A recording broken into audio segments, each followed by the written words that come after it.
सन 2024 में पहला ये सरकार का पहला अधिवेशन है। आज हमारे बीच ज्योतिताई गायकवाड़, जिनके पिताजी सांसद एकनाथ गायकवाड़ और बड़ी बहन वर्षाताई गायकवाड़ भी सांसद है, और छोटी बहन ज्योतिताई डॉक्टर ज्योतिताई गायकवाड़ आमदार धारवी से इस साल चुन के बहुत प्रचंड बहुमतों से जीत के आए हैं। उनका नागपुर संसद नगरी में हार्दिक अभिनंदन। ताई आपल्या क्षेत्रामध्ये जो भी हमारे धारावी क्षेत्र धारावी क्षेत्र में ये चल रहा है कि अदानी का गुंडा राज चल रहा है। वहाँ धारावी में जो लोग हैं, हमारा धारावी परिवार है, उनको धारावी से निकालने की कोशिश की जा रही है।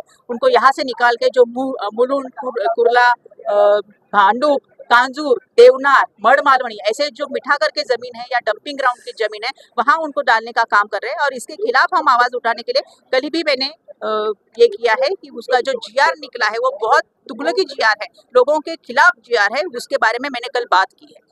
आपल्यावर मोठी जबाबदारी आहे, कारण की धारावी एक ज्वलंत प्रश्न आहे आणि त्यावर निवडणूक म्हणजे महाराष्ट्र निवडणूक आहे, धारावीच्या म्हणजे जे चर्चा होती त्या आपण काय करणार त्याला? नक्की त्यासाठी सांगितलं ना मी, कालपासूनच प्रयत्न सुरू केला, जेव्हापासून अधिवेशन सुरू झालं तेव्हापासून मी ते टाकते प्रश्न, आणि त्याचा प्रश्न एक काल आलेला होता आणि त्याच्यावर मी मुख्यमंत्री साहेब समोर होते, उपमुख्यमंत्री साहेब होते आणि त्यांच्या समोर मी तो प्रश्न मांडलेला आहे, पण त्याचं मला उत्तर आलेलं नाही, पण त्याचा मी पाठपुरावा नक्कीच करेन। मैडम, जो अमित शाह ने जो कहा है अभी हेट स्पीच उसके बारे में संविधान को लेकर अमित शाह ने जो कहा उसके बारे में आप क्या कहना है? काल उन्होंने जो कहा है वो हमारे दैवत के बारे में कहा है, जो हमारी अस्मिता है, हमारा स्वाभिमान है, क्योंकि उनके वजह से ही मैं यहाँ खड़ी हूँ, नहीं तो मैं नहीं यहाँ खड़ी रह सकती थी। एक तो स्त्री करके और मेरे समाज की वजह से मुझे यहाँ कभी भी नहीं आने को मिलता, लेकिन जो हमारे दैवत है उन्होंने हमको समाज के स्ट्रीम में लाया है, मेन स्ट्रीम में लाया है। तो जो हमारी नरक यातना है उन्होंने कम करके हमको यहाँ स्वर्ग दिखाया है। तो हम हमारे वो जो देवता है उनके बारे में उन्होंने कहा है, और आगे जाके इतनी भी हिम्मत नहीं है, जो कहते हैं वो बोलने की भी हिम्मत रखो नहीं।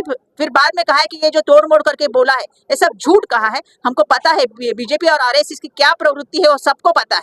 उनके मनुवाद उनको पसंद है, लेकिन हमको संविधान पसंद है। तो संविधान को जो मानते हैं वो सब डॉक्टर बाबा साहेब अम्बेडकर के साथ है, उनके आदर्शों को वो मानते हैं। तो आप तो कर रहे हैं, क्या आपको लगता है सरकार करेंगे?